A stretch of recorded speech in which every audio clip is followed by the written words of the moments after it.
बन्द कोठा शून्य शून्य छ, सास फेर्न गाह्रो भएको छ। बुबा आमाको फोन पनि उठाइरहेको छैनौ, बोल्न अप्ठ्यारो लाग्छ। बिहानीको घाम झुल्किसक्यो, तर त्यो मुहारमा उज्यालो हुँदैन त। परेली पनि बाटिएका छन् कि हिजोको राति ती आँखाहरू निधाएन र। के भयो? भयो चाहिँ के? हिजोको काम भारी थियो र, एकछिन पनि पाएनौ थकाइ मेट्न, एनी टाइम जारी थियो र। ती हातहरूले हिजो प्लेट भरिको खाना मोल्न पाएन। भान्सा कोठामा भाँडाको आवाज त छोडौँ, आगो पनि बोल्न पाएन। आमाले भन्नुभएको त याद छ नि, आमाले भन्नुभएको त याद छ नि, खाली पेट सुत्न हुन्न, यसो गरेर भएन नि बो। आज त अबेरसम्म सुतिरहेछौ, उठ्न मन लागेन नि हो।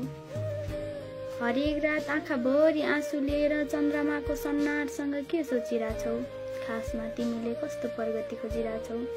जिम्मेवारीले ढल्किएका काँधले हरेस खाएर, आवश्यकताले छिटो छिटो पार लाउन चाहेर।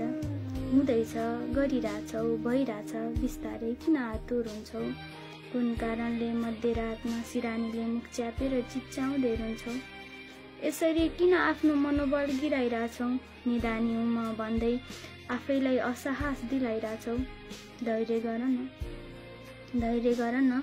अलिकति त समय त लाग्छ नै सफलता पाउन। हरेस नखाऊ, बेजोड तरिकाले शरीर थाक्छ नै सफलता पाउन।